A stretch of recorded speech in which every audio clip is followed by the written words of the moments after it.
Mimi sasa nasukumana na hiyo affordable housing. Hata hapa Embu tayari iko 80% ambayo tumefanya. Tunajenga nyumba 1160 tayari inaendelea sehemu tofauti tofauti katika taifa letu la Kenya. Na hiyo kazi nasukuma kwa sababu ndio itaweza kutupatia nafasi ya ajira na iweze kutusaidia kupeleka taifa letu la Kenya mbele. That was the president giving a status update to the former president on the progress made on different programs, but we can hear the jeers from the crowd. But also the former president also spoke about leaders and their relationship with the citizenry. Watch. Najua mimi sasa siku hizi mimi sina mastori mingi. Mimi naangalianga tu TV.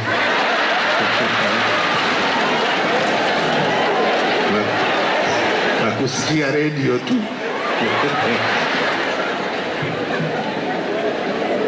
Lakini ningependa kuungana na yale yamesemwa hapa na mwenzetu makamu wa rais. Tuombee nchi yetu, tuombee amani, tuombee uwiano kati ya viongozi na wananchi, tuache mambo ya ukabila na tupendane.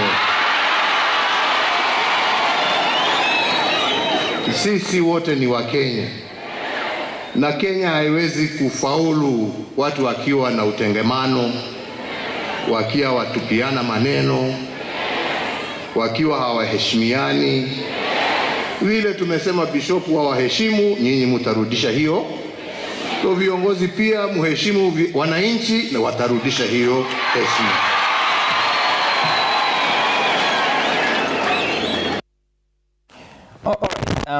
Interesting feedback there.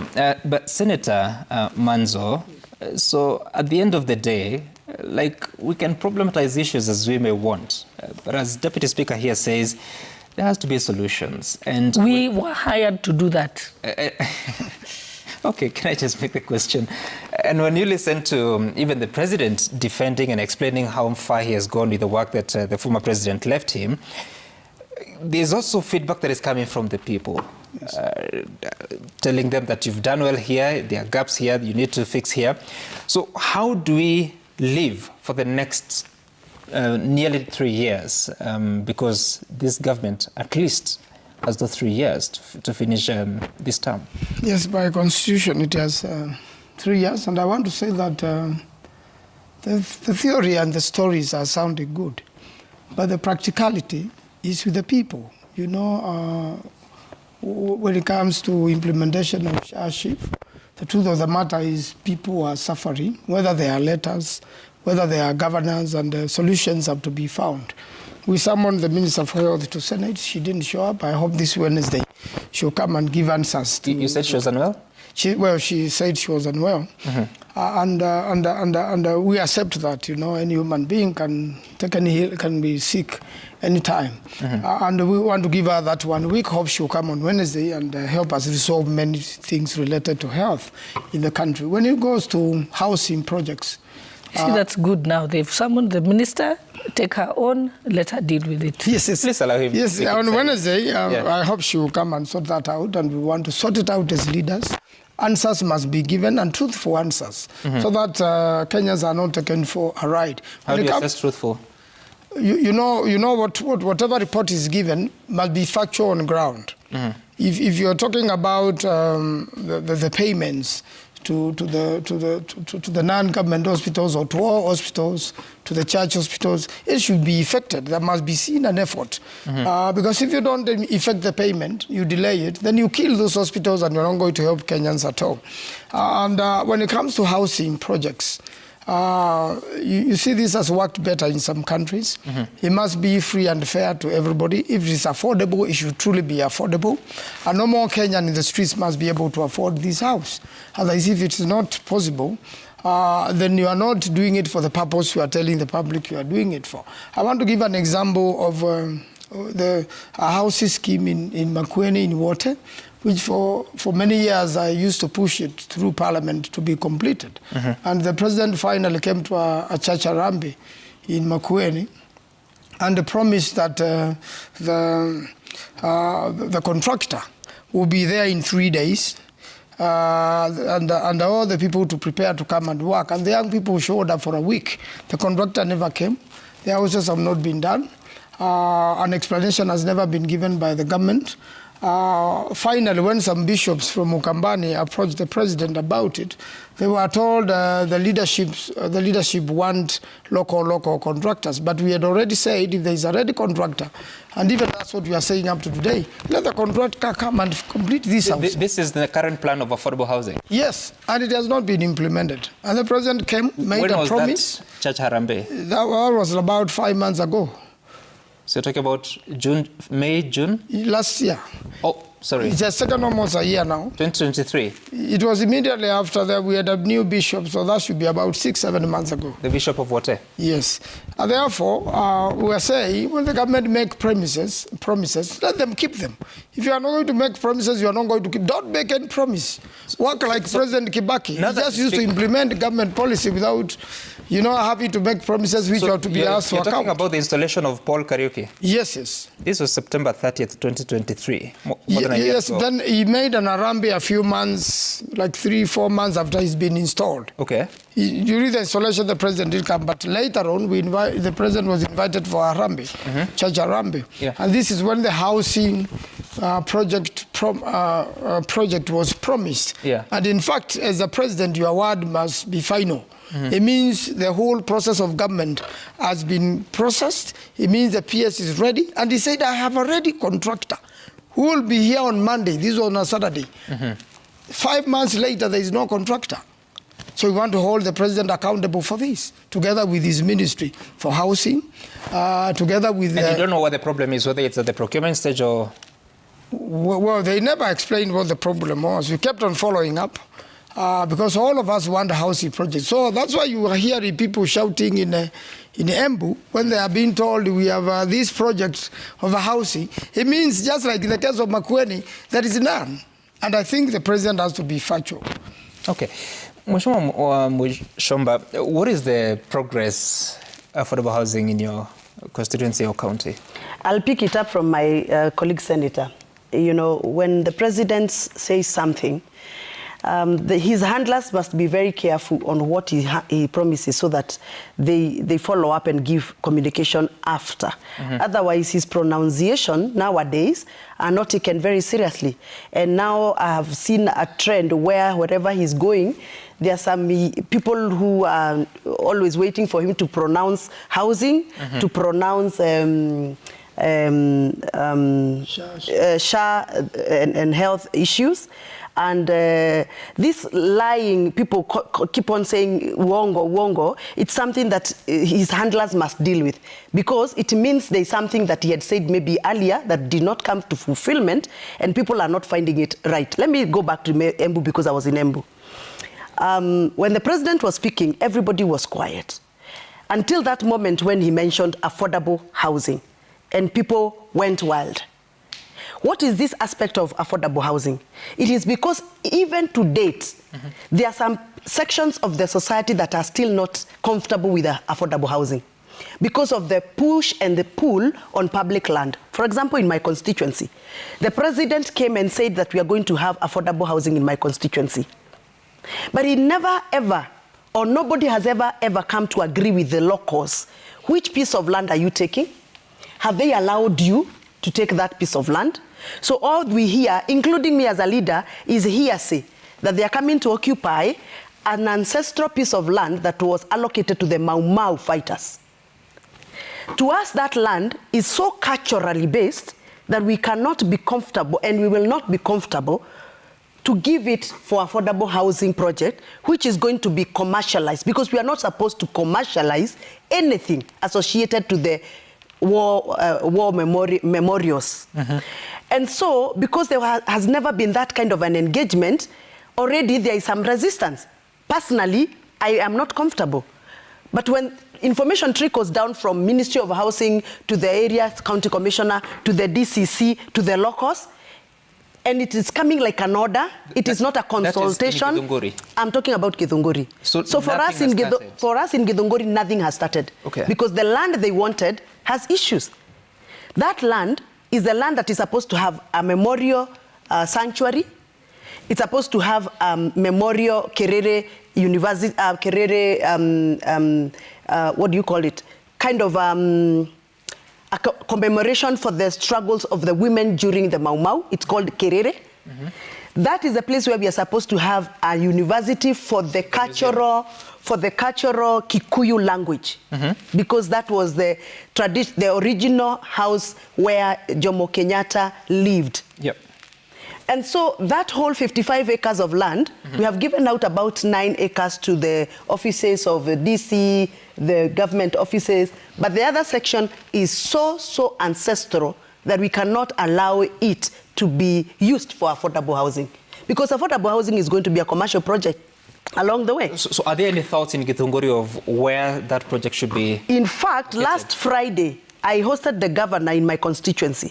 We were launching a new market construction in Githunguri. And I pronounced myself and I said, together with the governor, if the Ministry of Housing wants to come and start off those affordable housing projects, they should come for a public involvement and engagement.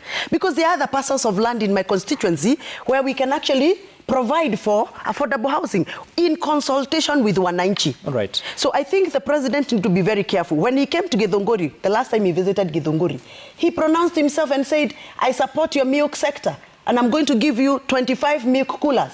And everybody was clapping for him, cheering. 1.5 years down the line, the coolers have never been delivered.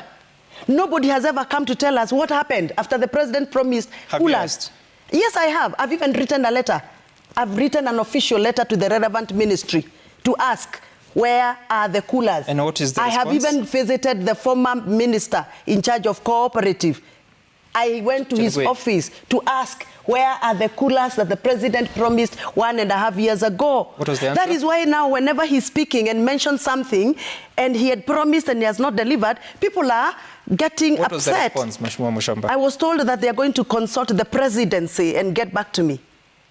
I wrote a letter and I followed with a physical meeting. But wait, since you sit at the National Assembly, and this is the house that allocates resources for whatever programs there are in the country, was there any money? Yes.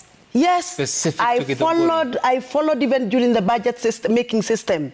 And the money that was supposed to be for the milk revitalization program was in the budget. Was it not specific to Githunguri? It was written to us to many areas where the milk coolers were supposed to be delivered. Because I think it's not only in Githunguri. Githunguri was there? Yes, it was there.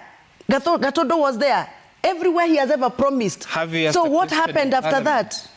What happened after that? You know, when you write a letter to the ministry, you make a physical follow-up, even to the minister, and then you're told, wait. You see, those are some of the things that are making people feel like when the president is speaking about a project or a promise, it is just a hot air. Because it's not going to happen. And this is something that is very sensitive. We must make sure that the presidency carries with it the credibility and the believability that is supposed to be. And I think this is a mess that is given to the president on a hot plate by his handlers. His handlers have failed him. The communicators around him have failed him, because it only makes 2 calls for you to follow up on milk coolers and get to know where are they, and then you give an official statement. So that is why when he mentioned the affordable housing in Embu, people went wild. When he mentioned She and Sha, people went wild. And they will continue going wild as long as those promises that he has promised have not been delivered. All right, Mushamba, you're saying about hot air, hot plate. You're talking about coolers. It's the hot and the cold. Temperatures are quite different this morning. Deputy Speaker, so now where do we go from here? You know, the thing is, let me tell you something. Yeah. That's what I'm saying. I don't think, Honorable Wamuchomba, you are elected. You're paid a salary to serve the public. And what your issue should be is trying to resolve the solution. I know I have times when I have, the president has said something. I have taken that clip and put it on a letter and did it verbatim on a letter And I go to the head of public service and I say, the president said this. It is your job to implement it. Because you have access to the head of public service. That one, if you send that letter, they will act on it. In fact, I sent the letter and it was acted on. You send, if it's the National Treasury, you send to the National Treasury and immediately they will act on it. So yes, there are people who are supposed to be listening to any of the president's pronouncements, and then they are supposed to act. They should swing into action. It's a directive. It's an executive directive. So actually, you're right. The people who work for the president have failed him. But when they have failed him, we have the power of oversight as parliament. You can summon that minister. You have question time every Wednesday. You simply put, even if you can't see anybody else or anything, if you take your question to the table office, the minister will be summoned on Wednesday, and the minister is going to explain. And you say, on such and such a day, the president said this. Why have you not implemented it? So we have, I don't think we realize how powerful you are as a member of parliament and as a member of Senate. I'm just wondering, she says that whenever she writes, she's told that we're going to consult. No, but when you write, there's action. No. Could it be what I'm saying is, I am one person who never gives up. So if I write and nothing works, I've told her if she wrote and nothing worked, then she has the power. And believe me, we have Wednesday questions. Can you ask that question? No, the last time I went to table office to launch that question, I was told there's another member who has also asked the same question. So I think that the best was to wait for this is the Minister of Agriculture. Ministry of Cooperatives. Ministry of Cooperatives. Yes. Because I know the Minister of Agriculture is going to be at... no, that is cooperatives. Yes. Okay. No, but still... And of course, I cannot duplicate a question. No, it also generates... I mean, you can also ask the Minister of Agriculture. He's in the House on Wednesday, the day after tomorrow. So what you're going to do, I am going to make sure you get an opportunity to do a follow-up question. Even though the honor of the question, the speaker always allows another 2 or 3 questions, follow-up. I'm going to make sure you ask that question. That is the right place. Coming to say it on national television doesn't help. You're not resolving the problem. No. You still say it on the floor of the House and nothing happens. Here. No, that one you cannot just be allowed to pass, Gladys. You can't say that coming to say here doesn't help. It helps me because the people who I represent want to know. They want to know what happened anyway. And the government is also listening. You want to tell me that it is in vain for me to wake up in the morning to come here on Citizen TV? No, it's not in vain. I'm just saying, because now it helps. I'm saying, yes, you've raised it. In fact, Citizen TV is more powerful than even that parliament. No, what I'm just saying is, when it comes to the dissemination of national television, but it does not resolve it. What will resolve it is if you now do something that is more specific. So why should the president be giving us promises that we have to follow up even on TV? That's why we're hiding. Why do we have to? Why do we have to be following the president's directives? No, the president can make a policy statement. Yeah. But that is why he has ministers and he has PSS and then he has technical staff in the ministries. It is our job. That's why we oversight the executive. It is our job to make sure that minister is doing the job they were supposed to do. That minister is doing what government has said is policy. That is why we exist as parliament. That is our daily job. That's good. Deputy Speaker, I'm just wondering, first of all, I think it helps because finally now Honorable Mushomba will have an opportunity to I've said it helps, but will not question resolve it in conclusion. But let me ask you, when there are all these promises that are not acted upon, then are bishops wrong to say there's a culture of lies? You know, you brought me back to that issue of the bishops. Let me tell you, you listen to the bishops, even I've read their statement again, and you hear them, they say there's overtaxing of Kenyans. And then with the same breath, in the next sentence, they are saying that the money should be paid to the hospitals. Where will the money come from? Do the bishops know there are only two sources of money? Yeah. One is by taxing, 2 by borrowing, or entering into public-private partnerships. It's as simple as that. So why would they say that in the same sentence? Where do they think the money will come from? They should tell us where the money should come from. Then you even listen to them. And let me say one more thing that I forgot to say. When they talked about the term extension, clearly, UDA already made a statement and disassociated ourselves. That was a private member's bill. That was the business of Senator Cherargei by himself. It had nothing to do with a party position at all. Yet they know that, and they read the statement we had made. Then why would they put it in their statement again? They didn't say it belonged to Kenya Kwanza, did they? Sorry? They didn't say it belonged to Kenya Kwanza. No, they were referring to the fact they were referring to the government, that the government wants to. They were referring and to the fact politicians that want to do term extension. Yeah, they said there was a bill and that the politicians want to extend their term. But you know what? That had already been corrected. So it should not have been in their statement at all. It should be. It should be in their statement because there is no IBC. So I only have a minute for Senator Manzo. And then also when they say there is no IBC, when they say there is no IBC, Kenyans went to court. There is a break. What are Kenyans saying this morning? Let's take a look at that quickly. This is Bob Otieno. You're saying that when government offers 7 million to the church in the name of Sadaka, after being criticized, it looks like a bribe to silence them at a time Kenyans are struggling and not resonating well with its policies. The church could have rejected it. Sam Masika, Gladys Boss says that the church could have rejected the Sadaka. Well, Sam Masika says that, do you tell people how to criticize you? Shall I take it up and find out what's the problem? The National Assembly that should be guiding the president has neglected their role and should appreciate the clergy for helping. Babu Michael, you're saying the KK shouldn't push things down people's throats, as seen on most of their projects, from affordable housing to Chief and Shah.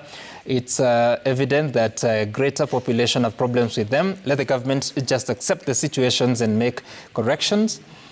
Dixon, you're saying that kindly tell Shelley that illness does not know teething problem. Will they revert death? We were promised a smooth transition, contrary to what Kenyans are experiencing. 90% of tests like endoscopy, colonoscopy, CT scan, radiology are paid in cash. Simio, you're saying that tell Her Excellency Muthoni, I hope she's not just talking, and come 2027 she will be on the side of the oppressor. Kenyans will never forgive her. I don't know who Muthoni is because there's no such a person here. So Nixon Dugere, dear our leaders, have faith in God. If being hurt by the church causes you to lose faith in God, then your faith was in people, not God. Trust God always, listen well to his directives or instructions, and you will never go wrong. Amen. Senator Manzo, 30 seconds. Yes, I just want to thank you, Gituku, for the presentation this morning. And I want to say that the bishops, every single thing they stated was correct. And it's upon the government now to take it up as a challenge and make sure that it keeps its promises. Otherwise, unkept promises amount into lies. All right. Thank you all, Deputy Speaker, for making time for us, Mheshimiwa Senator Manzo and Mheshimiwa Gatheno Mushomba for coming to have this discourse. And it continues. Tomorrow we'll be paying some special attention on the amendments that are proposed to the tax laws in the House. What do you need to know, and how does it affect your future, both positively and negatively, and what should you do? As public participation begins, we understand there's an advertisement with the National Treasury and Economic Planning, and Wednesday, which is later this week, there will be a bit of that going on, which is a public sector hearings for the financial year 2025-2026 and the medium-term budget. It begins, but also the conversations around the amendments proposed also continues. Bye for now. My name is Sam Gituku. See you soon.